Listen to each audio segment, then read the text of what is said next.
everyone! My name is Natalia. I'm a manga artist and an illustrator from Sweden. I also teach comic art in Sweden. Thank you so much for your response on my last video. I'm so glad my tips could help you somehow in your projects. So, here's another tip video for ya. And this time I'll talk about how to do longer projects with mangas or comics. Let's begin with the story.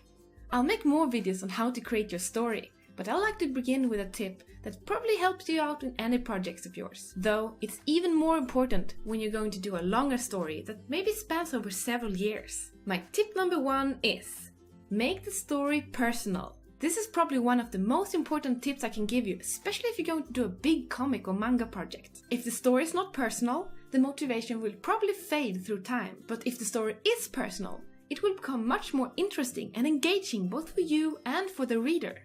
A personal story is a story you have to tell. But what does that mean?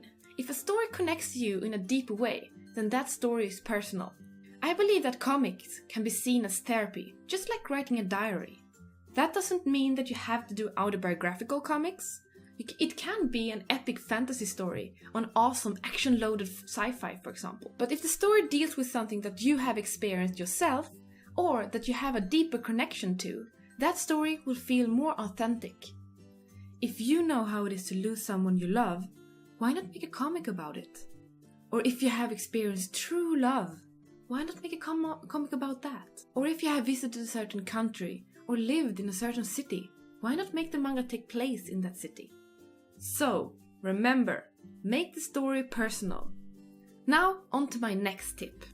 I gave this tip in my previous videos too, but I'll repeat it here. My tip number 2 is research the market and different publishing forms. Yes, I know a lot of you are not interested in publishing with a publisher necessarily, but it's still important to see what other comics are out there, especially within your genre.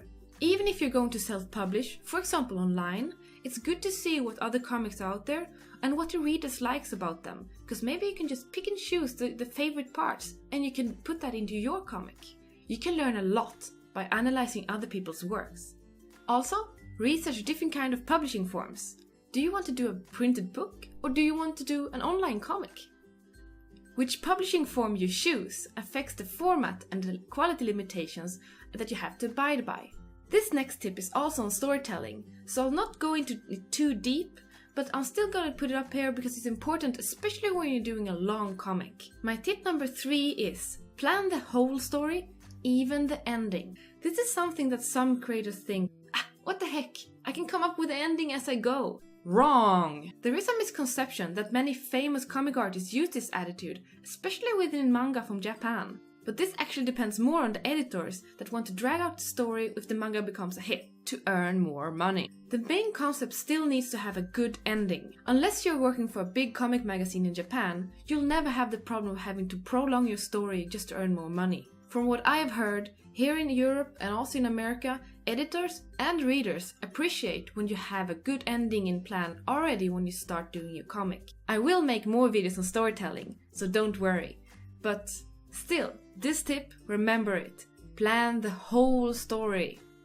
This next tip may be difficult for some of you creators out there. My tip number 4 is get feedback from people you trust. I know, creating a manga or comic is a very personal process. Sometimes we're not ready to show our babies to the world. That's why it's a great thing to have something that I call beta readers. They can be people you trust and people you respect their opinions. Either family, friends, or colleagues, or maybe even a passionate fan can become a beta reader at some point. So, how do you choose a good beta reader? The good thing is if the person knows the genre you're going to work with, or your style and storytelling techniques from before.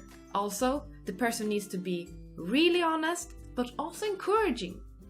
Brutal honesty is important at this stage in the process, but still, if the person just gives you hard criticism all the time, you'll probably lose motivation throughout the project. Make sure the person is good at motivating you as well. Now, let's for the sake of this video, just pretend that you're already making your comic or your manga. The biggest question most creators have is how do you keep the discipline and motivation throughout the comic project? Here's my tip for that. My tip number 5, make small goals. This is the best way, in my experience, to make the project last. Break up the project in monthly or even weekly goals. This month, I'm gonna finish chapter 1. This week I'll finish 2 pages. The goals can be big or small, and the trick is actually to not push yourself and try to do too much in 1 week. Smaller goals are actually better, especially in the beginning, so you can finish them on time. Later, when you gotten more into the project, you can raise your goals. Like, say for example from finishing 1 page a week to 2 pages a week. This leads up to the next tip I want to give you when it comes to the motivational part. Tip number 6. Celebrate your victories. The good thing with making goals is that you can see the project taking shape piece by piece, but at some point, even that becomes tiresome and even repetitive.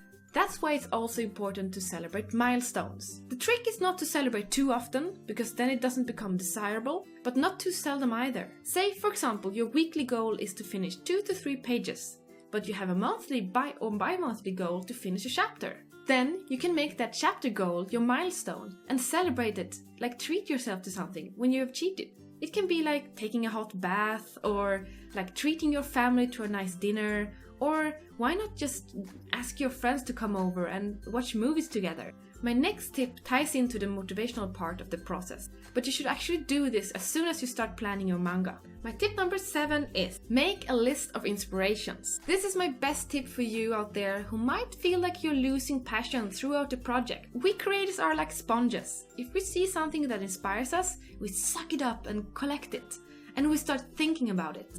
That helps a lot for the creative process. But it can also be a burden, especially when you're doing a longer project and suddenly you're inspired by something else and want to do another story instead. That's why it's good to write down inspirations that you did for this project that you're working on now.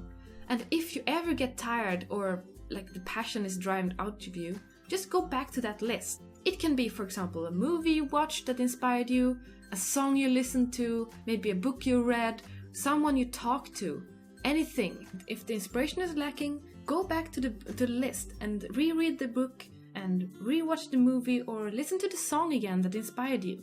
This has helped me a lot through my projects.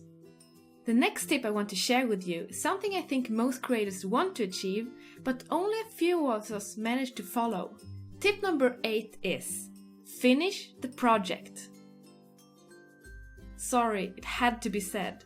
Too many of us creators have a hard time with this, I know. Especially when it comes to big projects like making a book or a long-running webcomic.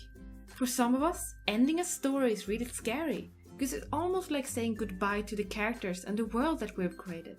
But it's also a good way to show the readers that you had a bigger plan with the project. The ending is very important to show the full story and its meaning, and this is where the reader can reflect on that. Even though I know there's several comics and mangas that are popular that go on forever, I still think that most characters have a best before date. And by that I mean the character has a story to tell, and when that story is told, then you, as the creator, must know how to let it go. It's painful, I know, but it's part of the process. Why, you say? Well, that actually leads up to the next tip I want to give you. Tip number 9 is show, listen, learn. Why do we make manga and comics? Why do we go through all this pain to make perfect page layouts and elaborate interesting characters? Well, I do it because I want other people to read my story. Because I think my story and my work is fully complete when people have read it. Okay, I understand this might sound scary for some of you, especially if you've been working on a project for a really long time and only been keeping it to yourself. But remember, the process of showing your work to someone else and get feedback is a process of growing as a creator. It's at this point you can get the feedback for your complete work, and that's why it needs to be finished, so you can't use the excuse, "I'm not done yet." So, I highly recommend you to finish your project and show it to as many as you can. Those are my 9 tips I want to give you on planning your big manga or comic project. These are just my thoughts and recommendations, but I really hope they can help some of you out there. Thank you for watching! Bye!